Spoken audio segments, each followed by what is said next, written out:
What's up and welcome back to Rumor Has It Official. Let's get straight into talking about 90 Day Fiancé The Other Way. This is Season 2, Episode 4, and the title of this episode is My Life in 7 Suitcases.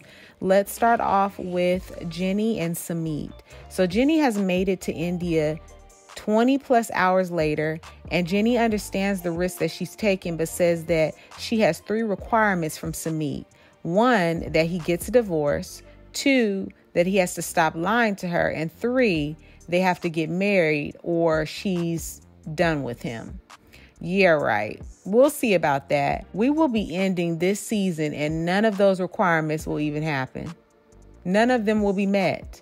Sumeet in this next scene is in the taxi on the way to pick Jenny up from the airport. And once he picks her up, they travel 2 hours, maybe two and a half hours, because when they left, it was early in the day. And when they arrive, it's like pitch black outside, like it's pitch dark.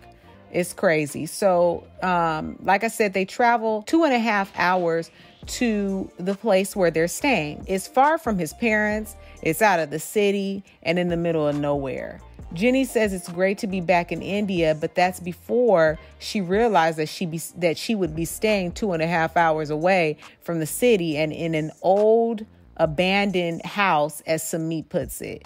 He chose this place because he says that he's trying to save money while also paying for his divorce. Comment down below your thoughts and let's move on to Armando. So in this scene, Armando tells his parents the changes that are about to take place in his life. Over dinner, Armando tells his parents that he is moving forward in his life with Kenneth.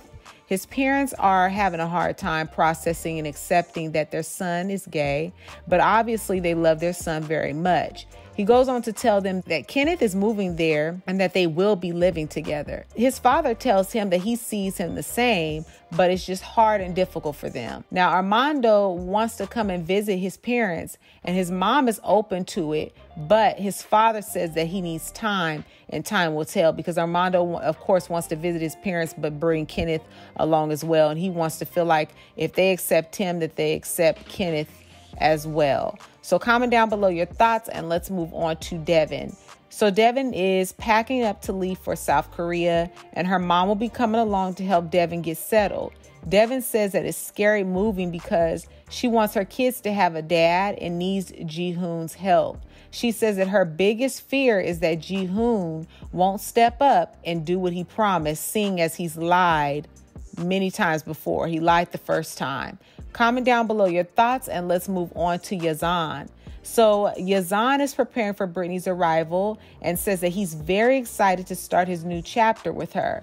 So Yazan's mother requested not to appear on camera due to her cultural beliefs, but Yazan does film with his father. Now, they have the same beliefs, so I don't understand. The dad's got on camera, but the mom wouldn't, but okay.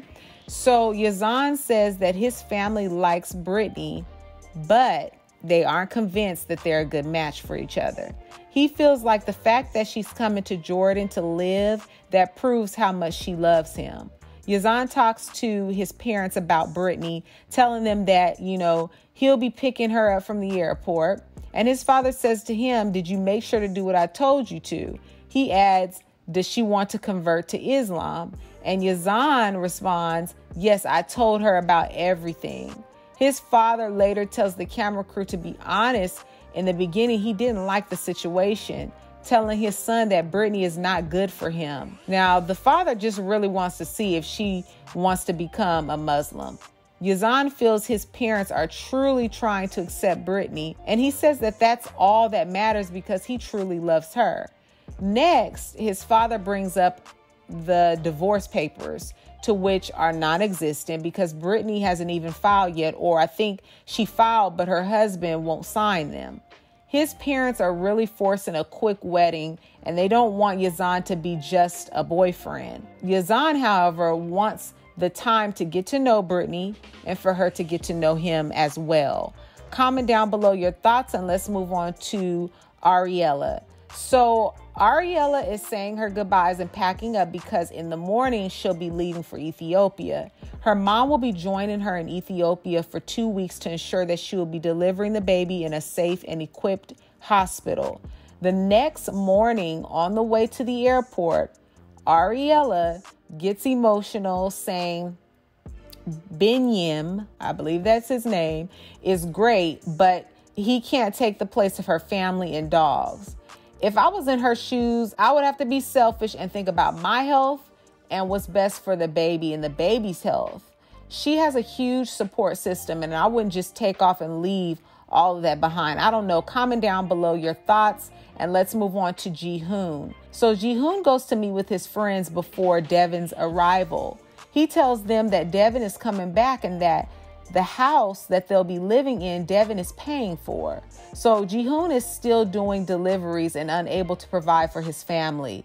He lied once again to Devon because he is aware that if he can't take care of his family, if he is not financially stable, that she won't come. His friends say that they've known Jihoon for about 15, 20 years and have never known him to work 2 jobs. They even say that this is the second time he's messed up and they feel embarrassed as his friend. Adding Jihoon is making a fool out of Korean men, and I agree. I've never known them to be on the level of Jihoon. Jihoon is just spoiled, doesn't want to do anything, doesn't have any type of ambition, any hustle in him. He's comfortable. Yeah, he's comfortable. Comment down below your thoughts, and let's move on to Jenny and Sumeet. So Jenny and Sumeet finally arrived to the house. When they pull up, Sumeet has a whole ceremony planned. He wants the house blessed so that they can have a great future together. They got Jenny carrying a flower pot on her head, and I wouldn't be surprised if that was simply a distraction so that she wouldn't focus on what a disaster this home is. Next, they bring an all-white cow into the home, and Jenny is freaking out and scared of the cow. Once that's all over with, Jenny is ready for bed on her nice hard Indian bed, as she called it. And Sumeet tells her that the house is cheaper than where they were staying previously and that they need to be more alert and careful there. The crime ratio is very high there, Sumeet says. Sumeet says that they will rob and kill people for just $10. So why would you want to put your lady, the person you love, in that type of danger? He would have had to figure something else out, because if the crime ratio is that high, I mean, this is not good. You got a camera crew. They're definitely going to see dollar signs and think you got money because you're on TV. So you're drawing attraction to you. This is wild. I don't know if that's true, what he's saying, but if it is, that's wild that he would even move there. I mean, I guess old boy didn't have a choice, but dang, he would have had to figure something else out. So comment down below your thoughts on that scene, and let's move on to Brittany. So Brittany says that she thinks Yazan is the one for her. She feels like, she's going to be able to corrupt Yazan. This is what she says, but she better think again. So in this next scene, Yazan is waiting at the airport for Brittany with flowers. And they finally reunite with each other, and Brittany wants to know if he's going to stay with her at the hotel, to which he responds, no, he can't. Once they're leaving out of the airport, the producer stops them. Then the screen on the TV reads, while the crew stops to place a microphone on Brittany, she greets them with hugs and exposes a container of alcohol in her carry-on. Next, we see Yazan swearing and going off. He storms off saying the F word to everybody, saying F Brittany. And it was just crazy. Comment below your thoughts. Do you feel Yazan is overreacting in this scene, or do you feel like, his feelings are valid? Do you feel like he was disrespected by Brittany?